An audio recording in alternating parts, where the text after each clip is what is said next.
Very excited to have our next guest join us. She is the president of the Human Rights Campaign. Kelley Robinson is here. Good morning, Kelley. Thank you for being here. So happy to be here. Thanks, Jane. Absolutely. Well, let's start with the concerns of the HRC. Should Donald Trump be elected to a second term? What are your biggest considerations? Sure. Well, we are the largest LGBTQ civil rights organization in the country. And I was actually just in Racine, Wisconsin this past week talking to supporters. And when you think about this election, it's not just about sets of candidates. It's really about two fundamentally different visions for our country. A vision where LGBTQ plus people are seen as human, or one where we are not. A vision where our rights are able to expand and increase, or one where you see more things happening like Roe v. Wade getting overturned by the Supreme Court, happening to things like the Obergefell decision. This is really serious, what's at stake for us. And as I travel the country, particularly when I'm in the Midwest and in Wisconsin, people are really clear about the stakes, because at the end of the day, it's our families that are standing in the crosshairs of this election. And I think that's also what's motivating people to turn out. Kelley, for people who aren't familiar, explain the Obergefell decision and the discussion around that.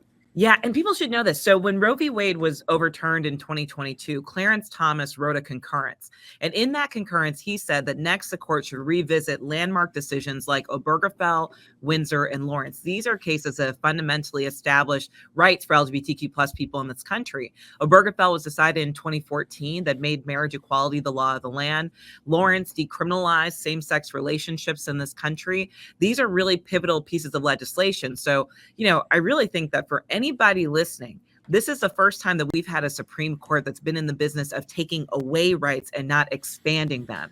Whoever we elect to president in this next election cycle, the Supreme Court is on the ballot. This person might get to appoint 2 or 3 more judges to the bench. That could fundamentally change what our rights look like in this country for generations to come. And I don't think that was the vision of the founding fathers, to have one political party be stacking the Supreme Court for the next 40 to 50 years. If it hadn't been for Mitch McConnell preventing President Obama from making an appointment to the court, there was all kinds of stuff going on that should not have happened. And you're right. If Donald Trump gets elected to a second term, he could replace Clarence Thomas, and Sam Alito could decide to retire, and Donald Trump can appoint 2 more extreme 40-year-olds who are going to be there forever. Yeah, Jane, you are preaching today, because look, when we talk about this election, it's really the fundamental pillars of our democracy that are at stake. And I think that should matter for any of us, especially those of us that haven't always had full rights in this country, right? This is going to be pivotal. You have Donald Trump saying, he said this the other day, that he would use his powers as president to go after his political opponents, that he would turn the U.S. military on United States citizens. He's even said out loud that, don't worry, if you elect him, it'll be the last election you ever have to worry about. We have to take him at his word. These are real threats to the fundamental principles of democracy, to the ability of all of us to have our voices heard. This is really an urgent time where, regardless of what party you follow or feel affiliation with, this is a moment to show up for our country and for our democracy.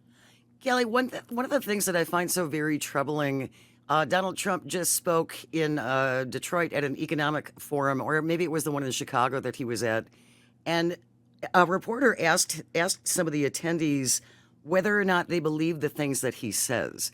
Because among the other things that you listed, Trump has also said that he will go after journalists, and he wants to be able to pull the broadcasting licenses of any broadcasting company that isn't nice enough to him or criticizes him. And so many of these attendees say he doesn't mean that. He's not really going to do that. I'm amazed that they are willing to support a man who they believe does not tell the truth. Why would you support him on anything then? It's scary. And I think that he's shown that he means what he says. I remember back in 2016 when he was elected, I was actually working at Planned Parenthood then. I spent about 13 years running the political operation for Planned Parenthood. And I remember that when he got into office, people said, no. He'll never do work to overturn Roe v. Wade. He would never do that. He's just talking to get elected. But guess where we are today? So anyone that thinks that you shouldn't believe what's coming out of his mouth, just talk to all the women that are trying to get abortion access right now. Talk to the trans folks who are threatened to be kicked out of the military. Talk to people who have actually talked to the people in Springfield, Ohio, who are now having so many threats and bomb threats in their schools because of the lies he said out loud. This is a moment where we have to take him at his word and understand how urgent and serious these threats are. And it's interesting that you said that right before you joined us. We were talking about his Univision town hall yesterday, where that man asked him about why are you putting these people, these Haitians in Springfield at risk? And Donald Trump essentially said, "Well, I saw it reported."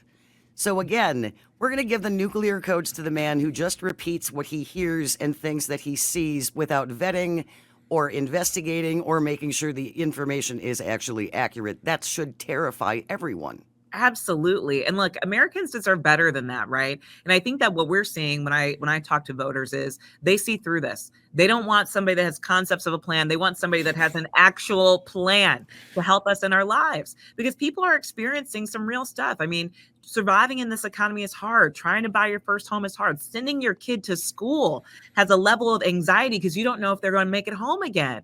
We need real leadership right now. And that's why I'm confident that in this election, people are going to turn out because they know what's at stake.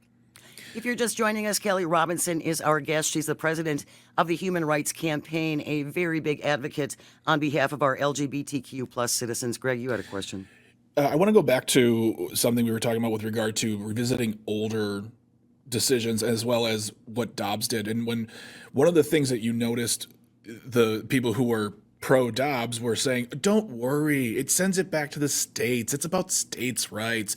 States' rights, states. That's all they want to talk about. But I think in today's day and age, it's important to realize that it's for the federal government to be in control of certain things, and things like access to healthcare, being able to love who you want to love, live with who you want to live with, marry who you want to marry, is not something that makes us sit better when we say, oh, it just the states will decide it, because we know what the states are going to decide in certain areas of the country. I don't want to stereotype, but they've let us know through their legislation. What do you say to people who, Kelley, who say, well, it's about a states' rights thing? I think that there are certain inalienable rights that we all deserve as Americans, right? We all deserve to have our full humanity, no matter what state it is that you live in. So that's one. And then two, they're lying. I mean, just look at Project 2025. They are calling for a national abortion ban as part of that, right? Yeah. So what they're saying here is just, I always say this, if Donald Trump's lips are moving, he is lying, right? He's not being truthful with the American people. So we have to make sure that we really do take, again, them at their word. What they wrote in Project 2025, it's not a wish list. It is a plan that they intend to implement if they take power again. And for folks who have friends or family members within the LGBTQ plus community, like you said, Kelley, take this to heart. And the other thing, since we're going to talk about states' rights and going back to states' rights, so if Indiana makes gay marriage illegal, then a couple from Wisconsin where it's legal can get arrested if they go to Indiana because they're breaking the law because they're married. I mean, these are the kinds of implications that we haven't even looked at yet. They already want to stop women from crossing state lines to get health care. Yeah. And, it really is an interconnected attack. One thing I will say, having the Respect for Marriage Act as a law of the land is helpful, right? So you still have this federal protection in place so that if you are married in Wisconsin through federal law, it has to be respected no matter what state that you're in. But that's only federal benefits. That doesn't count in terms of state benefits and practices. But the other thing that I just want to pull the thread across is don't think that they're coming for one of us. They are coming for every single one of us all at the same time. The same people that paid for the case that went before the Supreme Court, the Dobbs case that overturned Roe v. Wade, the Alliance Defending Freedom, they were the same group that paid for the 303 creative decision to also go before the Supreme Court. That was a case that was decided in 2023 that created a legal loophole for discrimination against the LGBTQ plus community. So follow the money, follow the people, look at Project 2025. This is an interconnected network of people who have one goal: to consolidate power in this country for the few and to roll back the rights that we've gained, not over the last 4 years or 40 years, but truly over the last 400. One of the things we talk about on the show a lot, Kelly, is the fact that when we have callers who call and say that, they love Donald Trump and they're MAGA strong and all those things. And one of the things I remember, especially in situations like this with regard to Project 2025, is that's fine. You support him now, but he changes the goalposts every time. And when will you not be enough? When will you not be enough of a supporter for Donald Trump? Because it'll happen. Everybody he brought into his first cabinet were the best people ever. And now they're all losers because they don't support him. And his followers think they're losers because he said so. So yeah, you can support him now. And you might think what's coming out of the Supreme Court is great, but it might hit a point where they're like, well, maybe not everyone should have guns. Because that's dangerous, isn't it? So that's something we always talk about. And that's what I'm hearing from you, Kelly, is that, look at where the money is and look who's doing the work. They're consolidating power, and that power doesn't always include individuals like us. Absolutely. And I mean, look, anytime I apply for a job, I always have to do a reference check where they want to know how it was from the people that work closest to me. Let me tell you, if Donald Trump had to apply for this job as president the way that we do, he would not get it. Can you imagine the reference check Mike Pence would give him?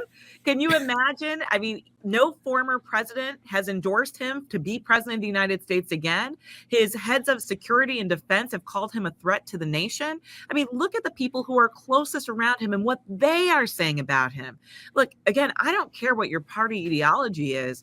Right now, there's something bigger that's at stake. Our humanity is on the line. Our nation is on the line. The democracy that so many generations have fought for is on the line right now.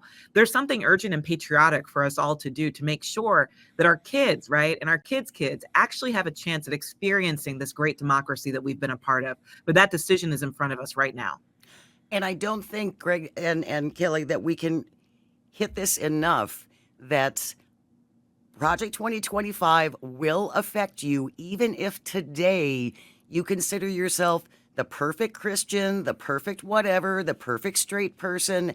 There will come a time where they're going to continue to whittle down and whittle down and whittle down. And eventually your flavor of Christianity is not going to be Christian enough. Those are the kinds of things I think that are implicit within that document. I think that's exactly right. And that's the fear, right? And I think that this is also an opportunity. And the thing that I see happening, I saw Kamala Harris traveling. She was, in the birthplace of the Republican Party, right? She was on Charlamagne the God Ripon, Show. Wisconsin. Yeah, she was on Call Her Daddy. I mean, she is really building a coalition of people that I think understand that. So as, terrified as I am about what could be on November 6th, I think the thing that gives me hope is I believe that there are more people, more good people that care about the wellness of our country, that believe that our fates are intertwined than there are that aren't. And what they are fighting against, what Donald Trump and J.D. Vance are so afraid of, is a future that has already arrived. We are a more diverse nation than we've ever been before. We're a more out and queer nation than we've ever been before. And that is a strength of this country and not a deficit. Kamala Harris and Tim Walz lean into that. And I think people understand that there's something hopeful that can be on the other side. And the food in our country is better than it has ever been before because of all the diversity. And I mean that from the bottom of my heart. Kelley Robinson is our guest, the president of the Human Rights Campaign. We're going to take a short break. We will be right back. Stay with us. You're listening to Matenaer on Air, coming to you across the vast and global Civic Media Radio Network. Good morning and welcome back to Matenaer on Air. Jane Matenaer, Greg Bach, Sam Davison in for the Calvinator. I didn't realize Calvin was actually allowed to take days off, but he's taking a couple. I didn't approve it. I know. He's taking a couple very well-deserved days off, so Sam is filling in with us for a little bit. An hour from now, we're going to wrap up the show as we usually do with our segment called This Shouldn't Be a Thing. If you ever have a thing that should not be, send it in to Greg and me at janesays at civicmedia.us, JANESAYS, Jane Says at civicmedia.us. Today's This Shouldn't Be a Thing from it's the holiday decoration edition, so stick around for that. Kelley Robinson is our guest. She's the president of the Human Rights Campaign, a big supporter of the LGBTQ plus community, talking about heading into November, 19 days. It's 19 days before we go to vote. And Greg, we had a question about California guys' concerns. Yes. In recent times, there was an article that was written where Eric Hovde, California landowner and guy running for Senate here in Wisconsin, was talking about trans kids, specifically their high suicide rates, and the fact that he believes that, there's the highest suicide rates in the country, which isn't exactly true, but that they do need support. But his belief is that it's not because of family life or school life or anything. He believes that they are doing it because of regrets of being trans.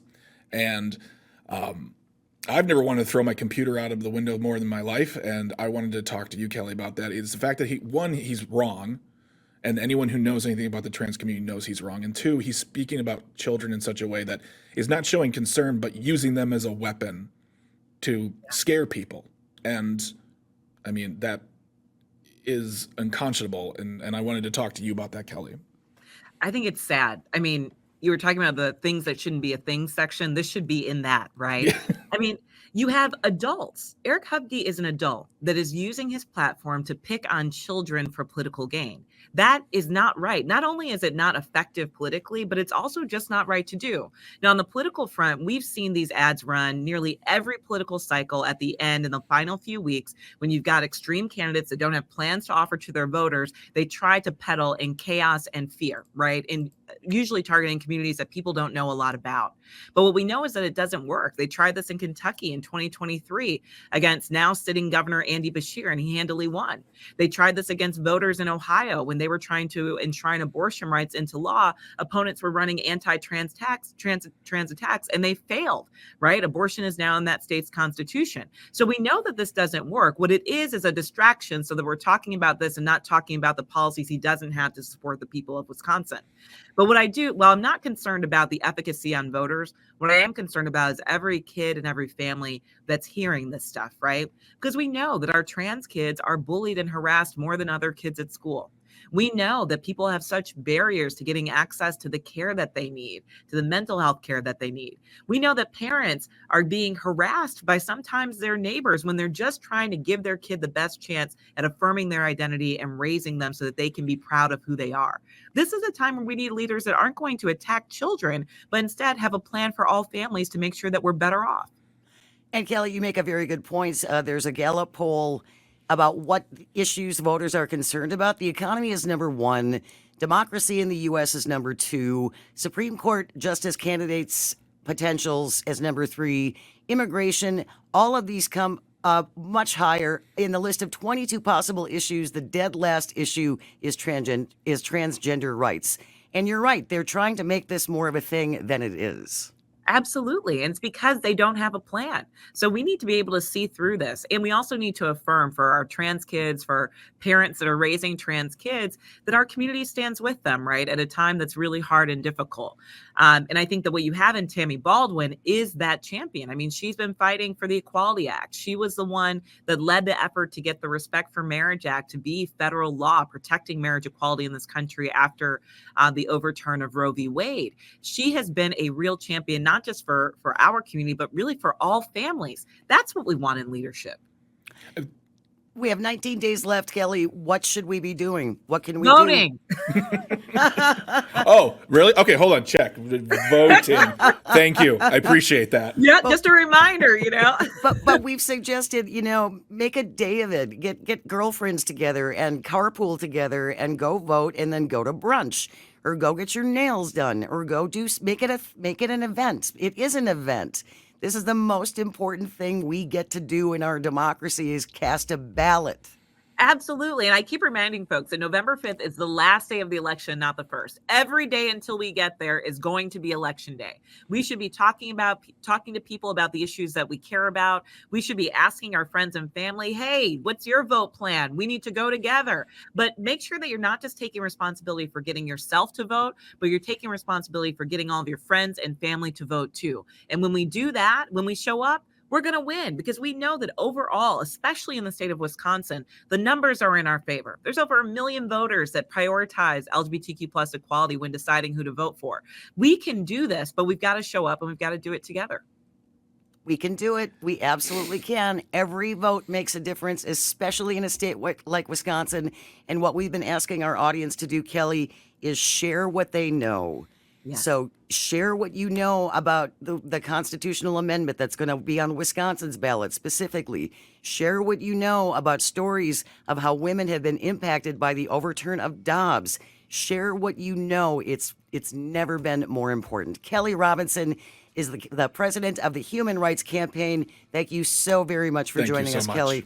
Really, really appreciate it. Such a pleasure. Let's go get these votes out. Let's do it.